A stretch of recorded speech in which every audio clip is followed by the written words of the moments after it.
करायचं स्मरण. जय जय रघुवीर समर्थ. श्री समर्थ कृपेने एक सुंदर असा बोध, एक सुंदर असं श्रवण आपल्याला प्राप्त झालेलं आहे. या श्रवणाच्या माध्यमातून उत्तमाचं सामर्थ्यसुद्धा श्री समर्थांनी प्राप्त करून दिलेलं आहे.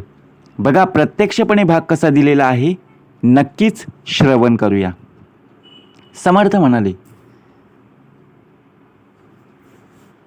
ज्याप्रमाणे गर्दीत उभं राहूनही ओळख मिळत नाही, तसंच लोकांच्या दारी उभं राहून आपल्याला किंमत मिळणार नाही.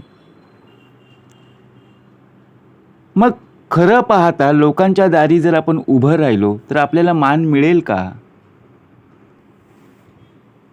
ज्या अर्थाने आपण लोकांच्या दरवाजात उभं राहतो त्याने काय सिद्ध होईल? त्यांना वाटेल की काहीतरी मागायला आलेले आहेत. बरोबर की नाही? आपली किंमत आपल्याला वाढवायची. आपली किंमत तेव्हाच वाढेल ना, जेव्हा आपण एखादं चांगलं कार्य करू, एखादं आपण चांगल्या प्रकारे नाव कमवू. मग नाव केव्हा कमवू? बरोबर की नाही? म्हणून प्रत्यक्षात प्रत्येकाला वेळ देणं गरजेचं आहे. स्वतःवर आपला विश्वास नाही आहे. विश्वास हा दुसऱ्यावर नाही तर स्वतःवर पाहिजे. अजूनपर्यंत जर पाहायला गेलो, या देहाचा प्रत्यक्षात स्वतःवरही विश्वास नाही आहे.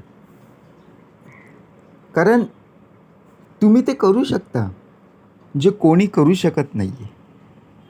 आपल्याला जर एखादं कार्य करायचं म्हटलं ना, तर बघा प्रत्यक्षपणे आपण काय करत असतो की आपल्याला ते येणार नाही आहे या दृष्टीने आपण पाहत असतो. पण जे कार्य तुला करायचं आहे त्या कार्याला सुरुवात तर कर. अवघड वाटणारं कामसुद्धा सोपं होऊन जाईल. पण आपण स्वतःवर विश्वास ठेवत नाही आहे. आणि एखाद्या वेळी बघा आपण कार्याला सुरुवात केली की ते काम झाल्यानंतर आपण विचार करतो, अरे थोडं लवकर केलं असतं तर बरं झालं असतं.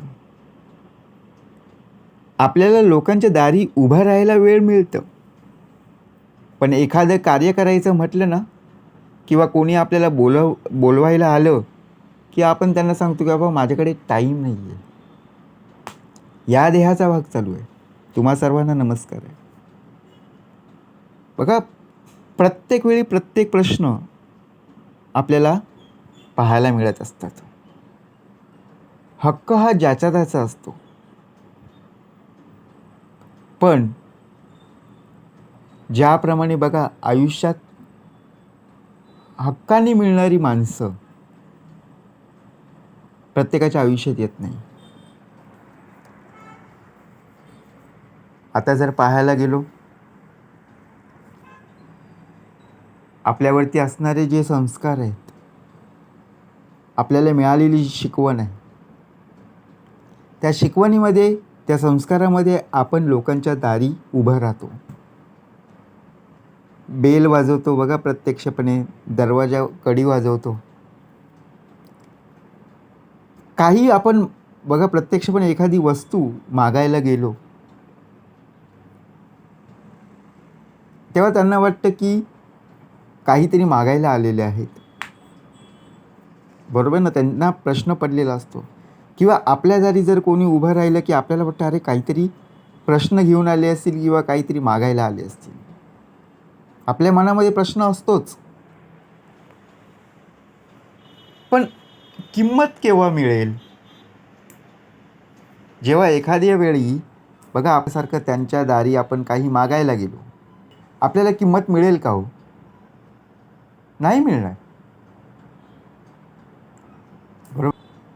तुम्ही जर सारखाशी काही मागायला गेलात, ते काय विचार करतील? आपल्याला किंमत देतील का? नाही देणार. म्हणून मन शांत ठेवा. मन शांत ठेवून बघा, ज्या वेळेला पण विचार करतो आपल्या भल्यासाठीच, बरोबर की नाही? दुःख कधी कमी होत असतं का?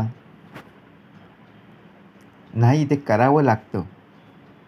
ची सवय आपल्याला असणं फार गरजेचं आहे. कारण बघा, ज्या ज्या वेळेला आपण इतरांच्या दाराशी उभं राहतो, त्या त्या वेळेला ते शब्द आपल्याला बोलत असतात आणि ते शब्द बोलले की बघा आपल्या मनाला वेदना होतात. तेव्हा दुःख होतं की नाही? मग ती सहन करण्याची क्षमता ठेवा. पण तुम्ही एखादं चांगलं कार्य केलेलं आहात, तुम्ही तुमची बघा प्रत्यक्षपणे इमेज तयार केलेली आहे. एखादं चांगलं कार्य केलेलं आहे, एखाद्या प्रकारे नाव कमावलेलं आहे आणि तुम्ही जर त्यांच्या दाराशी गेलात तर तुम्हाला नक्कीच मान-सन्मान मिळेल. हा फरक आहे. कारण कुठल्याच नात्यात एवढी ओढ असते का नसते ते बघा प्रत्यक्षात जर आपण पाहायला गेलो. कुठलं नातं ज्यावेळेला आपण बघा एखादी व्यक्ती आपल्या घरामध्ये जेव्हा येते, तेव्हा त्यांचा आपण मान-सन्मान करत असतो. आदराने त्यांना बघा प्रत्यक्षपणे पाहुणचार करत असतो. कारण का ती व्यक्ती प्रतिष्ठित आहे. त्या व्यक्तीने उत्तम प्रकारे कार्य केलेलं आहे. आणि ज्या प्रकारे एखादी व्यक्ती जेव्हा आपल्या घरामध्ये येते आणि इकडच्या तिकडच्या गोष्टी सांगते, तेव्हा आपल्याला काय वाटतं? अरे, ही व्यक्ती न आलेलीच बरी. कारण का चार चौघांच्या गोष्टी इकडे-तिकडच्या सर्व गोष्टी आपल्याला सांगून आपलं मन, आपलं डोकं बघा पूर्णपणे फिरवून टाकतं. मग तसंच सगळ्यांच्या नजरेत चांगलं असण्यापेक्षा मोजक्या माणसाच्या आयुष्यात महत्त्वाचं असणं कधी पण चांगलं आहे. दृष्टिकोन बदला, समर्थ म्हणाले. सगळ्यांच्या नजरेत चांगलं असणं फारच गरजेचं आहे. पण त्यापेक्षा आपल्या माणसांच्या आयुष्यात जर आपण महत्त्वाचं जर नसू, मग उपयोग काय? आपलीच माणसं जर आपल्याला विचारत नसतील, मग सगळ्यांच्या नजरेत चांगलं कसं असू शकतो? जेव्हा तुमचीच माणसं जेव्हा तुम्हाला चांगलं बोलत असतील, तेव्हा बघा आजूबाजूची लोकंसुद्धा चांगलं बोलणार. परंतु तुमच्याच घरातली माणसं, तुमचेच नातेवाईक, तुमचेच बघा प्रत्यक्षपणे घरातली माणसं जर तुम्हाला वाईट बोलत असतील, मग समोरची लोकं काय आदर्श ठेवतील हो? म्हणून लक्षात ठेवा, महत्त्व केव्हा प्राप्त होतं? आपण जाणून घेणं गरजेचं आहे. आज जर पाहायला गेलो, अनेक विचार आपल्या डोक्यामध्ये येतात. स्वतःचा आधार स्वतःच असलं की नको तिथं खचून जाणं कधीच नशिबी येत नाही. आपल्या आयुष्यात आपण खचलेलोच आहोत. आपण दुसऱ्यांचा आधार घेतो. कधीतरी स्वतःहून स्वतःचा आधार बघा प्रत्यक्षपणे बनायला शिका. किती आनंद वाटेल. कारण बघा, आपण दुसऱ्यांचा आधार शोधण्यापेक्षा आपल्याला आधार शोधण्यासाठी बघा टेन्शन घ्यावं लागतं, की बाबा मला कोण सपोर्ट करेल? मला कोणाचा आधार आहे? पण जेव्हा एखादं कार्य तू करत असताना बघा, कुणाचाही आधार न घेता आपण स्वतःचाच आधार घेतला. स्वतःवर बघा प्रत्यक्षपणे विश्वास ठेवला आणि आत्मविश्वासाने त्या कार्याला सुरुवात केली, की जबाबदाऱ्यासुद्धा कमी होतात आणि आयुष्यात बघा टप्प्याटप्प्याने, पायरी-पायरीने आपला विश्वास वाढत जातो. त्या कामामध्ये आपल्याला यश मिळतं. लोकांच्या दारामध्ये जर तुला उभं राहायचं असेल ना, तर किंमत घेऊनच, स्वतःची किंमत वाढवूनच तुला त्यांच्या दारी जाणं गरजेचं आहे. बरोबर की नाही? ज्या ज्या वेळेला बघा मोठी-मोठी माणसं ही दुसऱ्यांच्या दाराशी जात नाही. कारण का त्यांनी इमेज केलेली असते, इमेज तयार केलेली असते. त्यांनी त्यांचं नाव कमावलेलं असतं. आपल्याला त्यांच्या दरवाजाशी जावं लागतं. बरोबर की नाही? एखादं काम असेल तर. मग तसंच आपण आपली कीर्ती, आपलं नाव बघा प्रत्यक्षपणे असं तयार करा, एवढी मेहनत करा की ज्या प्रकारे बघा लोकांना आपली गरज पडेल, लोक आपल्याला शोधत फिरतील. एक वेळ लोक आपल्याला किंमत देत नव्हती, पण आज तीच लोक बघा प्रत्यक्षात आपल्याला शोधत आहेत. म्हणून समर्थ म्हणाले, लोकांच्या दाराशी उभं राहण्यात वेळ घालवण्यापेक्षा एखादं असं कार्य कर, तीच लोक तुझ्या दाराशी येऊन उभी राहतील. हाच भाग समर्थांनी आपल्याला प्राप्त करून दिलेला आहे. हे ज्याला जमतं ना तोच पुढे जातो. कारण अडचणीमध्ये जेव्हा एकटाच चालायला लागतो ना, तेव्हा कळतं आपण पण कोणापेक्षा कमी नाही आहे. कारण का, त्या अडचणीतून आपण गेलेलो आहोत. पण अडचणीमध्ये जर आपण कोणाची साथ मागत असू तर आपण पुढे जाणारच नाही. का, कारण आपल्याला कोणाचा तरी आधार हवा. कारण खरा आनंद दुसऱ्यांना देण्यात असतो. लक्षात ठेवा, खरा आनंद तेव्हाच प्राप्त होतो. एक गोष्ट नेहमी लक्षात असू दे, जे सत्यानं मिळतं ना तेच टिकत असतं. मग असत्य का आपण घ्यावं, असत्याची बाजू का मांडावी?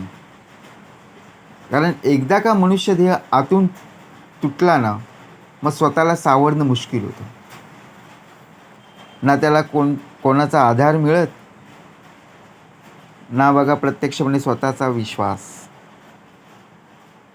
कारण का, मनुष्य देह आतून तुटलेला आहे, आतून कमजोर झालेला आहे. म्हणून प्रत्यक्षात स्वतःला सावरलं पाहिजे.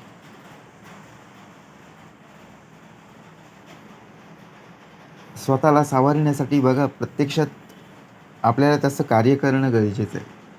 विश्वासाने बघा उभं राहणं गरजेचं आहे. कधीतरी आपल्याला असं वाटतं की आपल्याला गरज राहील की नाही, पडेल की नाही, पण बाहेरून बघा तीच व्यक्ती खुश असते, ती आतून कधीही तुटलेली नसते. आणि आतून तुटलेली व्यक्ती बघा प्रत्यक्षपणे जिचा आधार प्रत्यक्षपणे तुटलेला आहे, ती व्यक्ती कधीही जीवनात खुश होत नाही. बघा प्रत्यक्षपणे दुःखाचा प्रवास सोसावा लागतो. म्हणून विश्वास लोकांवर जर ठेवायचा असेल तर त्या अगोदर प्रथमतः स्वतःवर ठेवा. कारण प्रत्येक वेळेला लोक आपल्याला उपयोगी पडणार नाहीत.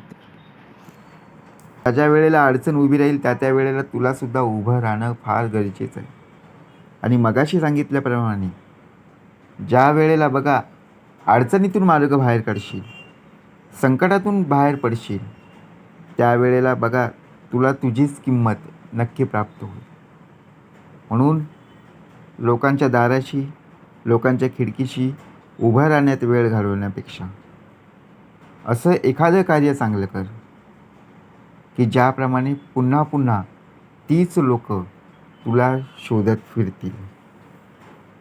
म्हणून जे कार्य करायचं आहे ते आत्ताच कर. काय करा ते आत्ता करा आणि जाते घडी आपली साधा.